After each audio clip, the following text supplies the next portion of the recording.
is the MD CEO of NELFUND, the Nigeria Education Loan Fund, Akintunde Sawyer. Thank you so much for being with us this morning. Thank you, Kayla. It's great to be here this morning. All right, so let's talk about it. I'm looking at the figures. 86.3 billion in student loans to 450,000 beneficiaries, 760,000 applications so far. Recovering the funds after graduation is a question that I think I want to know. How do you, because initially you said you were going to create a portal that was going to link employees to the schools or to the loans that they've taken. I don't know if that portal has been launched yet. And then maybe you can just speak on the plans to recover these funds from these kids when they graduate from school. Okay, so thank you. There's a couple of things that are a little bit mixed up there. Okay. So let me start with the method of recovery.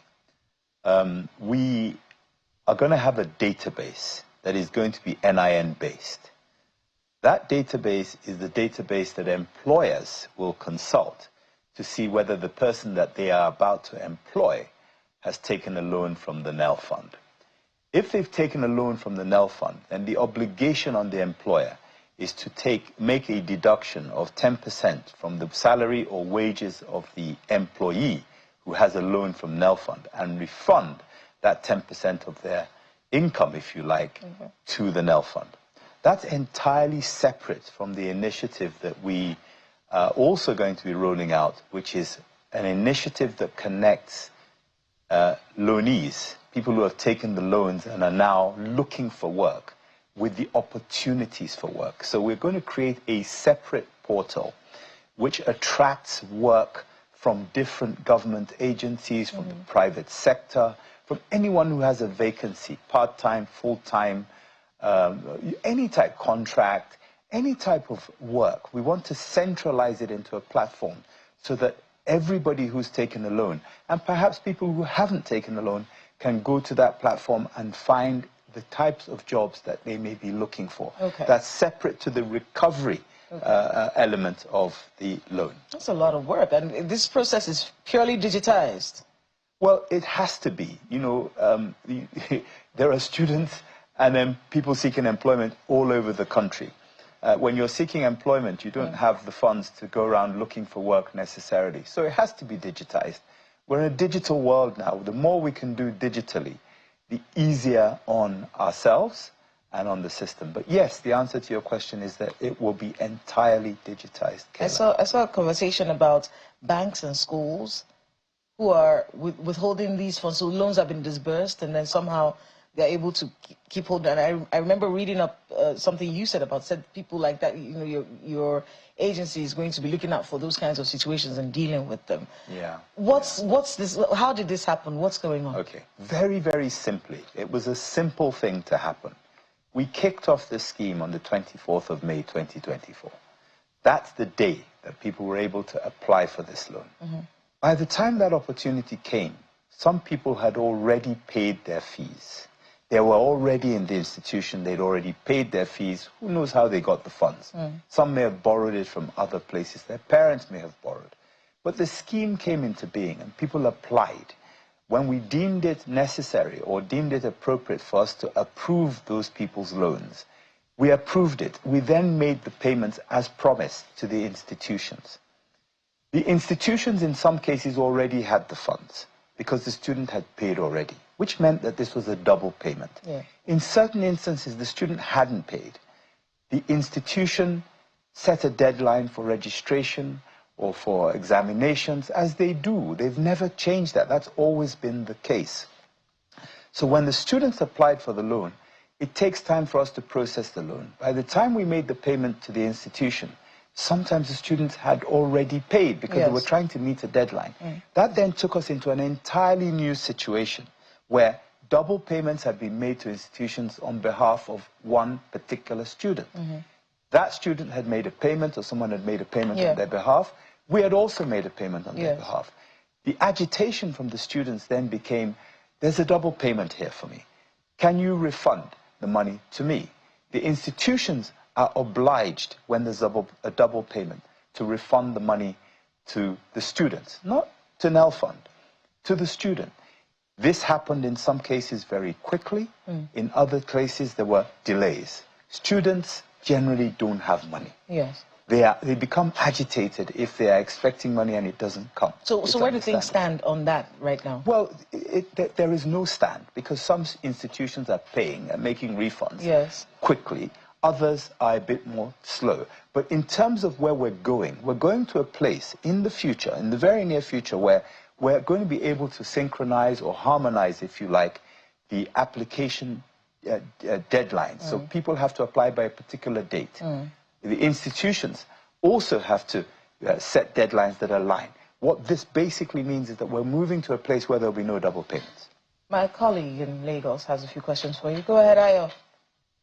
Thank you so much, Kayla. One major question that comes to my mind, sir, is how we carry the students themselves along in all of these.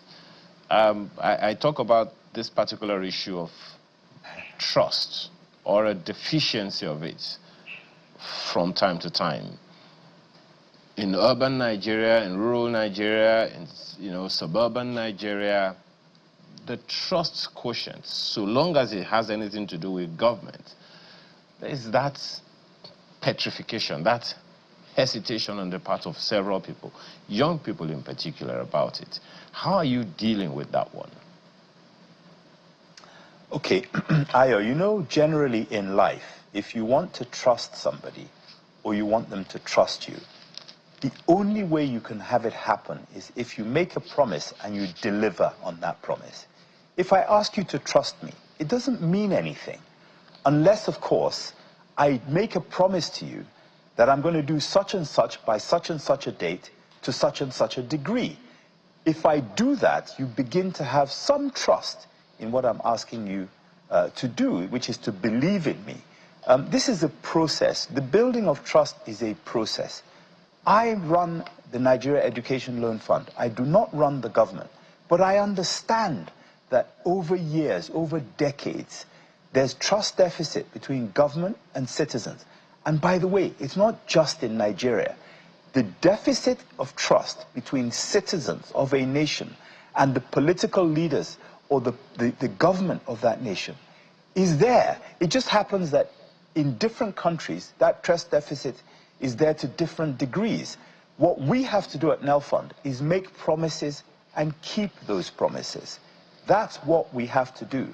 And generally, across government, I'm sure that, you know, under this administration, one thing that I have certainly noticed is that when pronouncements are made by ministers, by other members of the executive of this nation, there is a delivery or a deliberate attempt to deliver. I know that this administration has taken very seriously the issue of measures, ensuring that KPIs, key performance indicators, are met by every ministry, department and agency to ensure that, that promises are kept. The other thing I will tell you is that at the NELFUND, we have a particular interest in the trusting, which is why we publish our numbers, our disbursement numbers, our application numbers, our registration numbers every single day. Monday to Sunday, we publish our numbers. We do it for another reason, okay? Because this law, this initiative is going to require the public to contribute at some point in the future to help it be sustainable.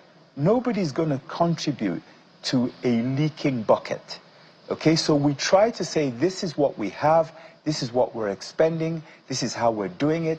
Challenge us if you want to. If you think there are funny things going on, tell us or tell relevant agencies. Because if we don't create trust in this agency in particular, there will be no contribution from others, or there will be no participation from the private sector upon which this particular initiative is dependent.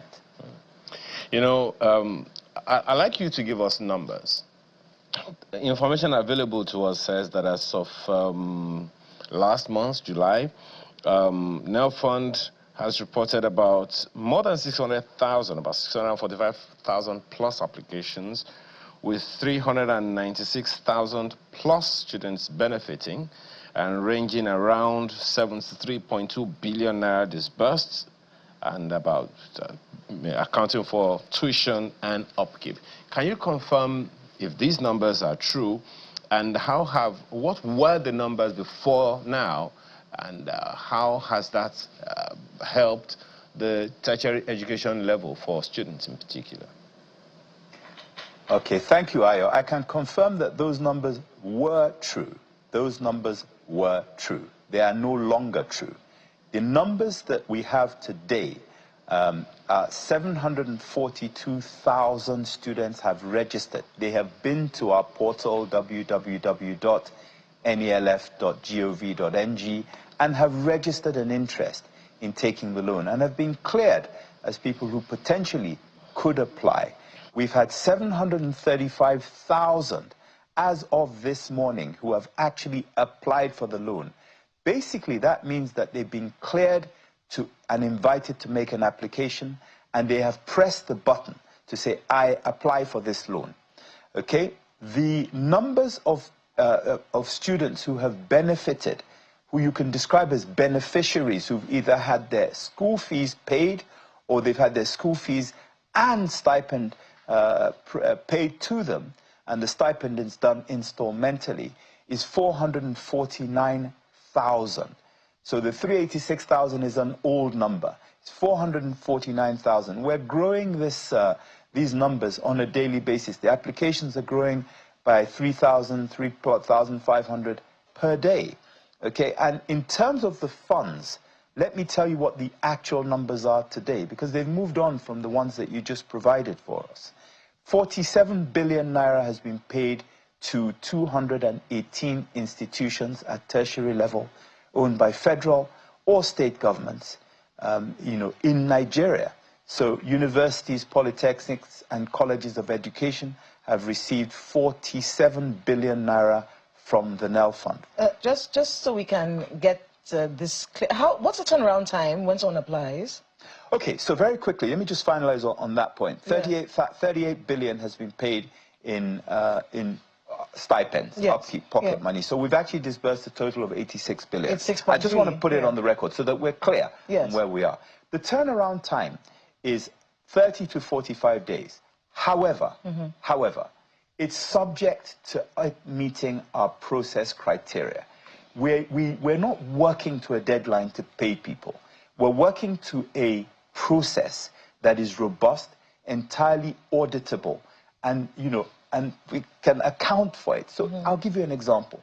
When the process goes through, it takes within our system 2 weeks, 2.5 weeks to process it in our system. Okay. Then we send it to the institution to say, are these students who applied to us remotely? We've never met them. Are they really your students? Are they really doing the course that they say they're doing? Is this really the cost of the course? Is this something we should give them a loan for? The institution, the school, now has to revert and confirm to us with a signed document that these are indeed our students, these are the courses they're undertaking, this is the cost of the course. And when they revert to us, only then do we then go back into an internal process to check that everything is accurate, what they return to us is indeed makes sense, and then we begin a process which again takes another 2 to 3 weeks.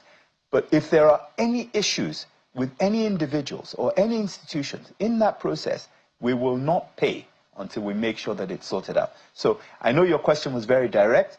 My answer was a bit convoluted. However, it's important to remember that we are disbursing public funds. We must disburse public funds responsibly. I know that there's a probe going on right now, the House of Representatives and the ICPC, and of course you've talked about it earlier. It's about that double payment and the collusion that is alleged going on. Alleged. Collusion. So as we wrap up, just your final words. This probe is ongoing and it is public funds accountability. We can trust you? So look, whenever you're managing public funds, they must always be subject to probity. There's a probe going on. There'll be another one after that, and one after that. Wherever you have money, you have to keep a very close eye on it. So my last few words on this topic is we must all be vigilant. We must all watch what's going on with this. Let's keep a close eye on it. The people we're catering for are the future leaders of Nigeria.